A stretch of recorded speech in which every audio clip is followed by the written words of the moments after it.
Welcome to the Faith in the Wild podcast, where the path is rarely straight, but always sacred. I'm Nicole Moran. And I'm Angelica McCarthy. For 20 years, we've been walking this journey of life together, stumbling, rising, and discovering God's presence in unexpected places. Today, we're creating space for conversation and reflection, inviting you to venture into the wilderness with us, because sometimes the most profound truths are found when we step off the marked trails and trust that we're exactly where we need to be.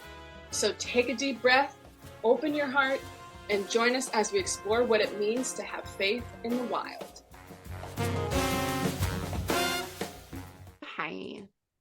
Hi. Oh, banana. Might need a banana. Banana. Coffee. No. Cheers. Good morning. Cheers. Good morning. Mm-hmm. So on this beautiful Monday morning, It is. a lot is on the heart, a lot is on the mind. I don't know about you, but last week for me just felt energetically all over the place, not in circumstance, but like internally there was just, we're in a retrograde. I know a lot of people like to blame chaos on Mercury retrograde, but there's a sense of peace in it, even though it's very chaotic and very heavy. Yeah. And I know your mind is ruminating on things. Yeah. That we won't go through on here, but. Yeah, it is. But I see that. And for me, a lot of times describing last week, it was just like, boop, boop, boop, boop, boop. Yes, It's literally like, that. But was it really though? Maybe there were points, maybe there are points where it is that, but for me, and I'm only going to speak for me because for me to say this and then know what your week was last week, it's insensitive. But I'm going to speak to it from the curious angle or perspective of the control of chaos. And I think the control of it is where our emotions really are dictating our thoughts to just be stuck in it, stuck in the struggle, or so confused in it. Last week we had talked about, the confusion or the fuzziness between the ears. It's in like getting caught up in that, where I can think of being, busy or bringing in the ears that's so loud and there's panic in it, versus it actually being something that could be an impetus or a catalyst for shifting, for change, for anything. And whatever his plan may be. Right. But that's the thing, is that we don't know the plan. We don't know the plan. As much as we think that we know, or that we want to know, or that we try to know, there's just that sense of the control, of needing the control of it. Right. So the peace and chaos has been showing up a lot, especially last week, in me understanding how I'm showing up in all of this. Because yes, the emotion, the up and down, very real. But I feel like a lot of it was more emotionally of, what am I believing? Okay. So in the chaotic moments, I would say it's in trying to know where I'm going or what I'm doing, or it's that sense of belief of it. And getting caught up in that minutia, in that resistance, that's where the struggle, that's where the chaos, that's where the, nothing's working. I can't see the vision. I get caught up in that, versus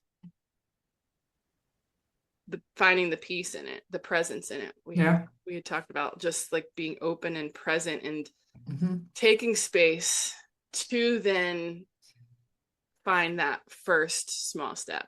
So I found can't remember where I found this. I have a couple things written down, but are we calling in chaos over peace? And then how am I identifying with struggle, chaos, drama, external and internal thoughts, emotion, feelings? And am I more comfortable with navigating this part over peace, God's peace? Right.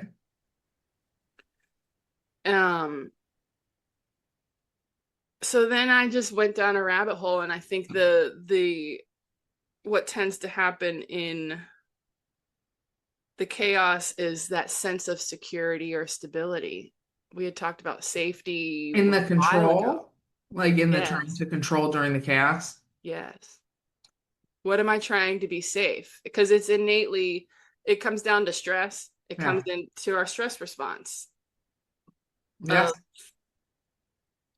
what is my safety stress response trying to tell me so that I can go kill the bear if it's coming at me, or Right. versus freezing versus fleeing, like all of that. Like your survival response. Correct. Almost. So, are we safe enough to take the leap risk step? In that safety, is it the illusion of holding on versus pause and patience? Mm-hmm. And then what fills the capacity? Thoughts, patterns, emotional triggers, unresolved trauma, external influence, and ego attachment. And whenever it's there's been a lot of ego shedding too in all of this. 100%. So how much attachment is there in the sense of safety because of how we've come up, what we've learned. Mm-hmm. And it doesn't even necessarily need to be from our parents. It can be just from the cultures in which we're in. Culture And around us. now we're breaking from that in all the good ways. Yeah. So then this question really hit me.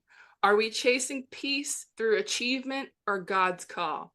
I had to look at in the mirror on that Oh one, yeah. because I'm trying to do, Lord, I'm trying to do what you're calling, but am I trying to achieve the outcome to just achieve it versus, oh no, this is what this is. This is through him. So this is the I peace and the chaos, because it's doing all of right. these things. It's that discernment It of is all this. factors, because all of it matters. All of it Yeah. connects the pieces to how we show up and how we step forward every day. Yeah. I And this mean, is just from the context of calling. yeah, This could be literally in everything. anything. Anything, yeah. Yeah, it's funny. I was thinking about that last week or every week, and I pray for that every morning, right? Like I pray for his guidance through the decisions, through um, the outreach and to keep my mind focused on him and his will in this work because I think that our innate action, the culture we live around is I, right? Like what am Yeah. I doing? You're doing great. No, it's not me. It's none of this is me. Um, and having that acceptance, which is, going against the grain, I go back to your ring, I think about a lot, right? So like you're that fish that's A swimming fish. against the culture. Like you Yeah. are innately different going into the work that you do or you choose to be a part of because you're there because of his will for you, right? Like Right. his gifts that he's given you, his path that he's led you on, if you are open to see it. Um, and I think discernment is a really strong word. And I think, going back to the power of prayer and presence, um, I think presence is a really good word to find peace in, kind of like a stepping stone to it. Yeah. Is kind of where my thoughts are. It's like, I think about last week, there was a lot of moving parts. I decided to do like another launch of the business Thursday in the morning and I just felt some of the conversations that I had, I had a whole list and you have your list of things that you're like, I'm gonna do this, I'm gonna reach out to so and so, this is like my next step, this is where, and then the list sits there for a while. I pray over, I'm like, is this the next step? And so I reach out strategically and I'm a part of strategic meetings with certain people at a certain time, not on my will, on his timeline, right? Because it very much all lined up when I look back on last week. Mm. Uh, to be able to make that decision at that time to like, okay, this is going to go live, and the ripple effect because of all of this, because it's his timing, it's not mine. And it's interesting. It's the presence of that. It's the practice, that daily practice that we have, Yes. um, to give up that control. And I think that discernment is a good word because, that's not saying the night before I wasn't like, are you really gonna do this? Are Right. you really gonna do this? We're gonna do it. Are you sure? Okay. You sure? Okay. Okay. You know. Discernment, that's like yeah, that's probably a whole nother episode, honestly. Because that's half of the battle. Write It's that like, note down on your whiteboard. I know, decision making. What are you like, what, but is it? But is it Yeah. not? Or Yeah. um, but also too, I wrote this down. What you repeat in peace will be your reflex under pressure. Oh, I like that. Say that for the people in the back. Isn't that great? Close What you repeat in peace will be your reflex under pressure.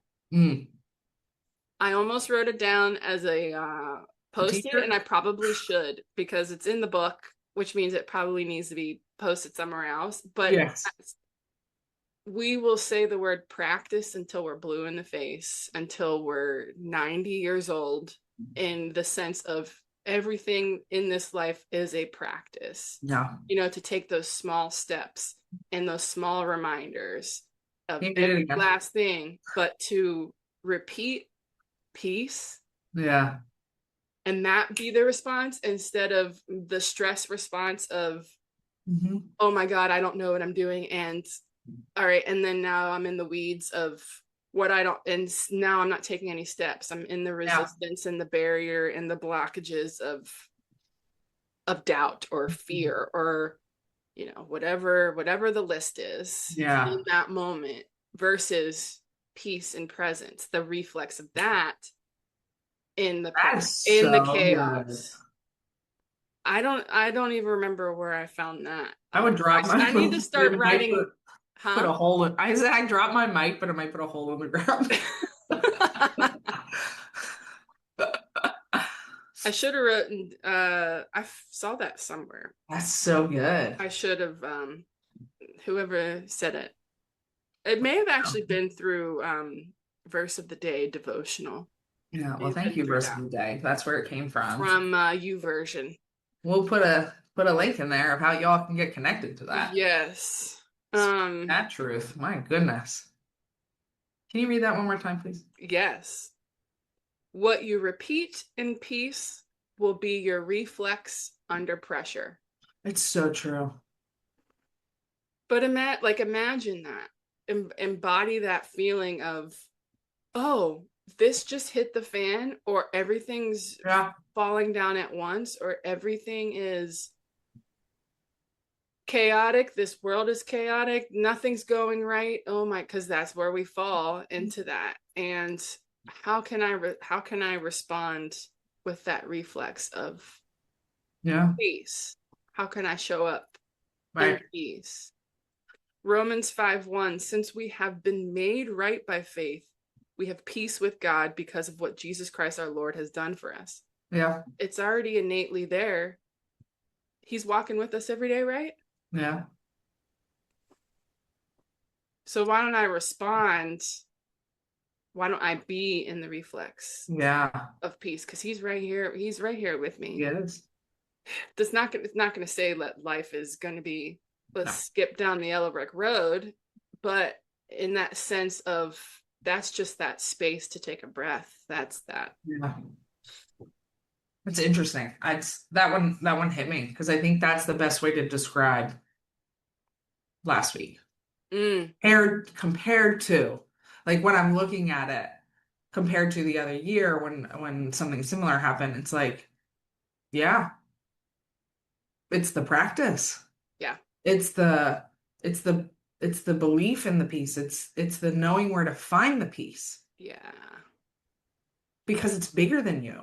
Whoa, knowing where to find the peace. That's pretty big right there. Yeah. I just keep Knowing looking where at to the word find it. faith on my screen. What? Knowing where to find it. Yep.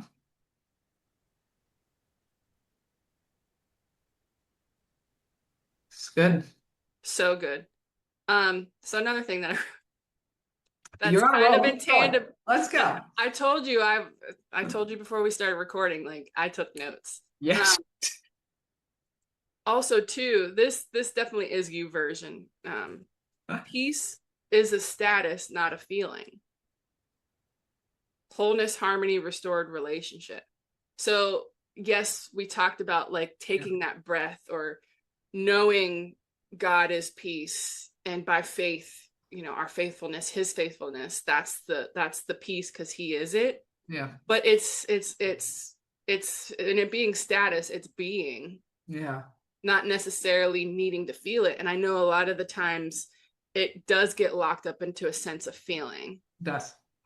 But if we break it down, then is it really joy that we're looking for? Or is it happiness? Is it this? Whereas peace is innate in us. It's like the blood flowing through us. Yeah. For us to live and survive in this world, but we get caught, we lose that. I don't even know how, who, what, where, when, why, how it got lost, but it gets so lost. And I think it gets kind of entangled in the sense of everything external of us. Yeah. And internal, but to come back to that, to do the work and to awaken to that, I think that's where I know I'm continuing to head. Yeah. Yeah. That was good. Took some great notes. Thank you. Yeah. Chaos is going to be chaos, and there's good in chaos too, just as much as there is heaviness and struggle and pain and not good. But I think for me, to be peace, but it's also in that practice of getting to it, of the reflex under pressure. Right. I can still feel like the heaviness or the emotion or the grief or whatever it is, but also too, what am I coming back to? What am I grounding? And how do I show up? How do I respond? And that can be in any and all things. And that is the practice part. It's interesting that you said pressure, because that's what I was going towards, right? Like, we're refined, right? He refines us. He can say molds, right? Like a potter molds us. Yeah. But that's under his hands and under pressure, right? How are I don't know, different jewels, right? Like I'm not a jeweler by any means, don't know much about it, but like it occurs over pressure, right? Like with pressure is refinement, and it's going to happen. I think, being a Christian and living the life that we're living, it's not saying that you're not going to have those moments of like, well, this sucks. Right. Right? Where that's how I'm defining chaos today. Well, this sucks, Yeah. right? Or, internally, externally, whatever is going on around you, it doesn't have to be defined as one thing. And it's that innate ability to be still, be present in the peace that he can give us through the faith that we have. It's not always perfect, but man, you open up your arms, and you did that earlier when we were talking. You open up your arms, and it's almost like a wave, like just kind of like when it needs to. It doesn't always show up that way, but when it needs to. So it's just interesting. Yeah, peace and chaos is a very interesting topic, and you can take it a bunch of different ways. Like you were saying, like internally, externally, we can talk about it like within our gifts. Yeah, it's fascinating. Well, so this thought just came to my mind because what you said as far as knowing where to go. Yeah. I think I would like to dive into that a little bit deeper, because that's usually the first thing in life of, if there's something new going on, if there's something going on in life, it's knowing how to respond, or knowing what that step is, what the solution is. We have a problem, we have a pain point, we have this XYZ. then what is the solution to solve it so we can get back to peace, love, joy, happiness, you know? Yeah, I just kept thinking about it's like, I have this common cold symptom. Hey, WebMD, how do I fix it? Right. The knowing how. But in this scenario, WebMD, Yeah, not a great resource. WebMD may be able to look at your symptoms and say, "Hey, go to Provider. CVS," or yeah, they're going to tell you to go to your provider. But your provider, in the end, is going to tell you to go to CVS because they're too bogged down. They don't want you to come into the office unless you really have to. Yeah, Why don't you go get this over-the-counter medication to help whatever. take care of your symptoms? Scratchy throat. But are we just taking care of symptoms? More than likely, yes.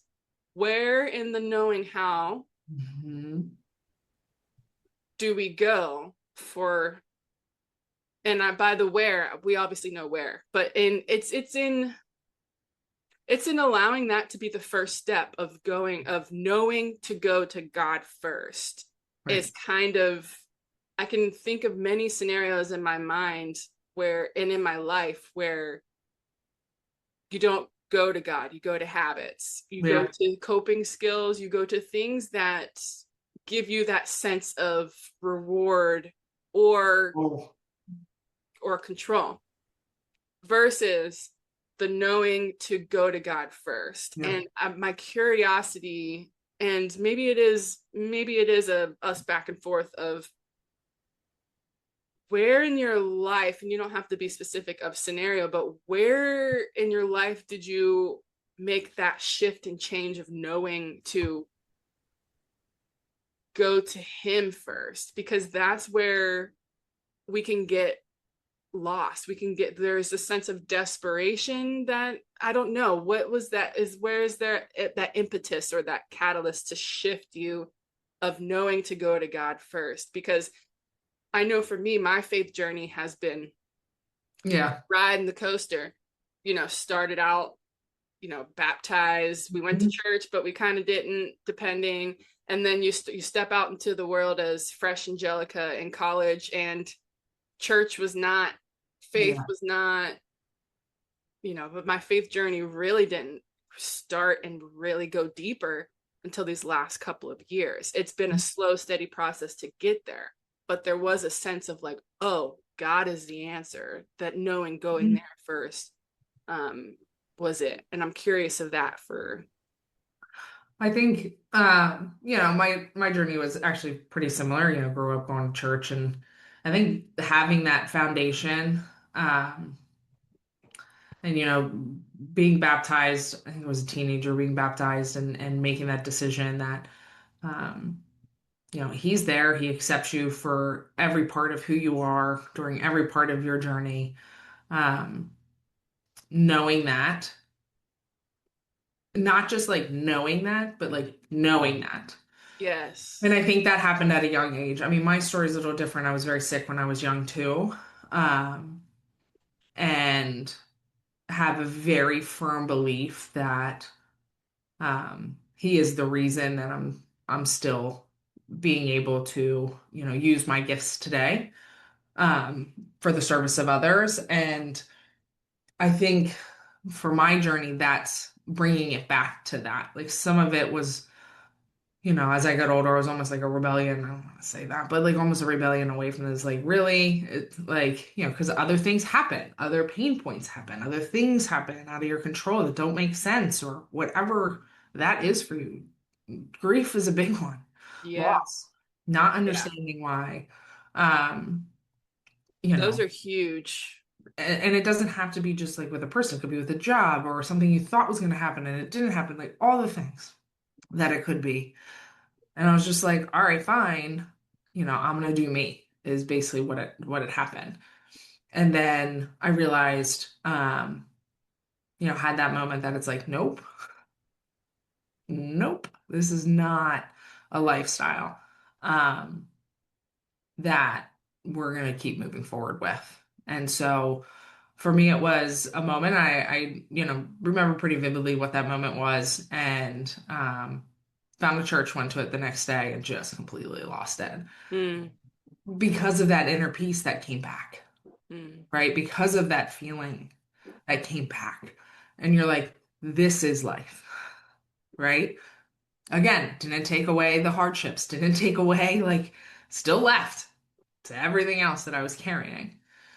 But finding that inner peace and having that feeling and knowing it and being surrounded by it, almost like my cousin, like coat that I'm wearing at the moment, like feeling it like this, Yeah. reshaped, my trajectory for sure. And so, Mm. like you, I think it's always a journey. It's had its up and downs. It's had its like I want to be really close. I want to wear you. I'm having it. I'm embodying it. And there was other moments in my life that I was like, no, thank you. Like I can do it my way. It was never like I didn't believe. It was just like I chose my control. I chose to be the Yeah. opposite. It wasn't that I, ever didn't, believe, but I felt like I needed to be in control is what happened. And giving that back up has been a process. A process. But I think we find the stillness, we find the patience, we find the peace in that process. And going back to what you said, right, that statement, building it throughout the process will help you when chaos shows up at your door. Yeah. Um, Because she gonna show up. she gonna not. Chaos, or whatever other word you want to give it, will show up. hmm So that I think is, for me, and part of my story. Thank you for sharing it. Yeah. Because I know, just like us, in knowing that we've had the journey, a lot of other people are going to be in that same spot of the differentiation of knowing and knowing. So brain, like for anyone who's listening, we're pointing at our brains. frontal lobe brain area, forehead, of knowing, like logic, intellect knowing, versus the embodied heart knowing. And that's all he wants. That's all he wants, is that relationship with us. He wants our heart, a willing heart. So Yeah. there's just that sense of getting out of the mind, of allowing the thoughts to come in and out. And if it's a sense of emotion stirring those thoughts, then what are they? And going to them and figuring out, whether it's through reflection, whether it's through prayer, speaking with God, or whether it's speaking to a therapist, speaking to a confidant, a friend, taking time to take care of ourselves in that sense of what are the emotions are showing us, so that they don't get caught up in thought. They don't get caught up in the chaos.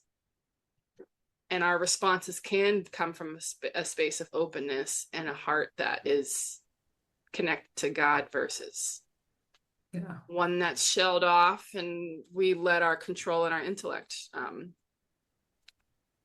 run the roost, or That's so good. Question I got. Go ahead. Is, and this can be a rhetorical at this point, but the question that I have for everybody is, how can you invite God's peace into your space? Right? Think about, like you're talking about, like your meditation and everything like that, and it's going to, and we've talked about this before, like it's going to look different for everybody. And so I pose that question out to everybody. It's like, how are you going to do that this week? Right? Like what does that look like for your story? Because it looks different even from Angelica's to mine. But I challenge you all, I challenge us also.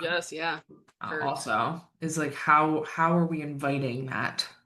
Right? Almost like an invitation. Yeah. Yes, Angelica. I see your hands up. I'm calling you. I was, just before you were getting ready to say your question, I had one more thing that was written here. And it's very funny how your question came in, and I have the why. I have the why to counter your how. The why of doing that, of inviting him, his peace, is because his peace surpasses all understanding and comes from trusting him in directing your steps. So repeat our question.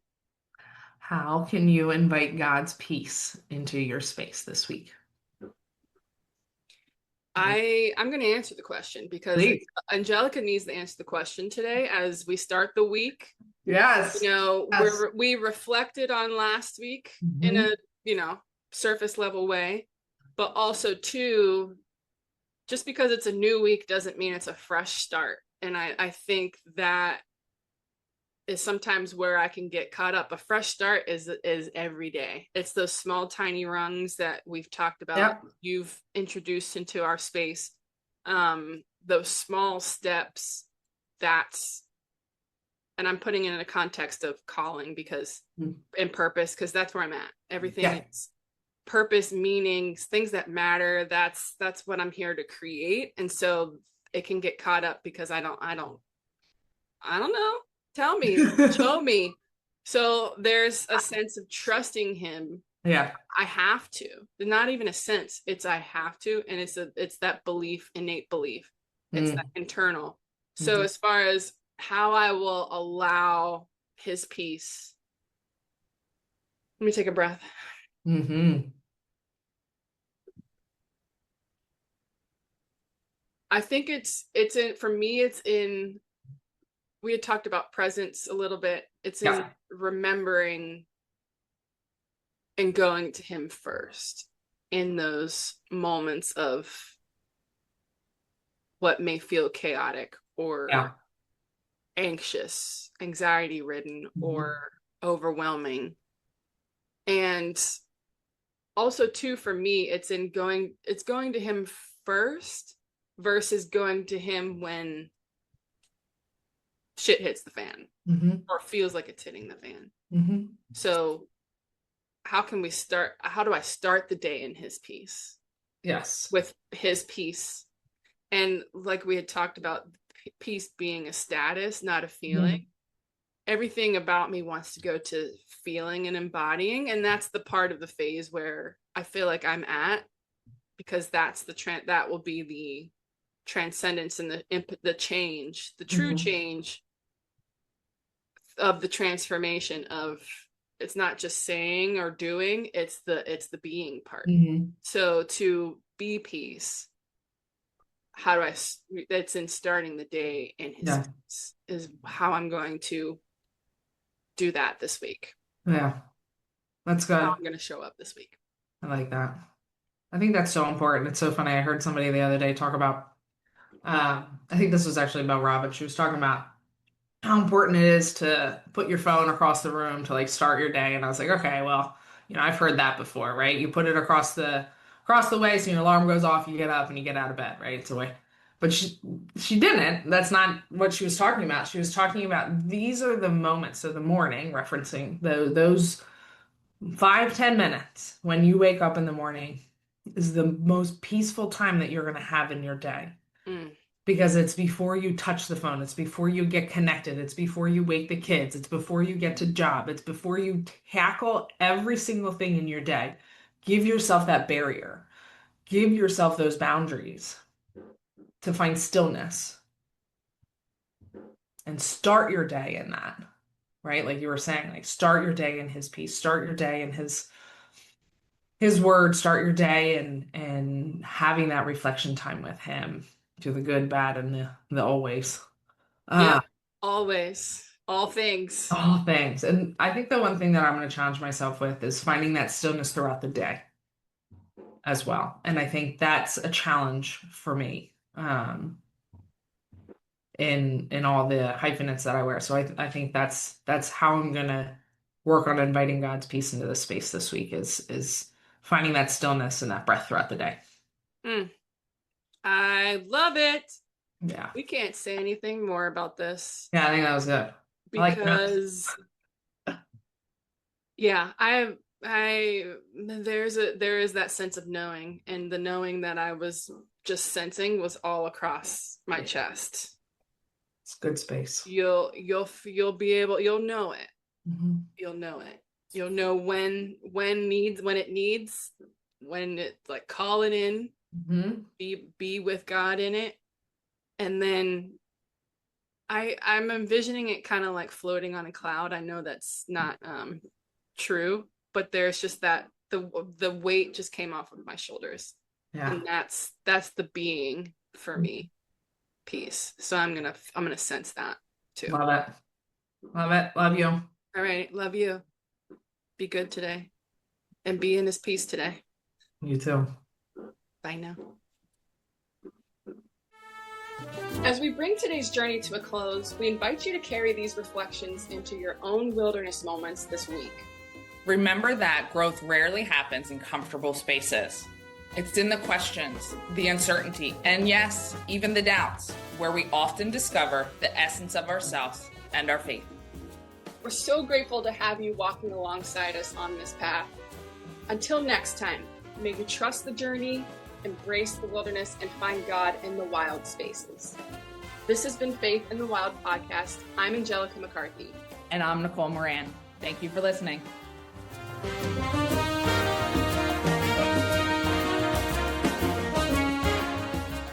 High five. High five. Love your life.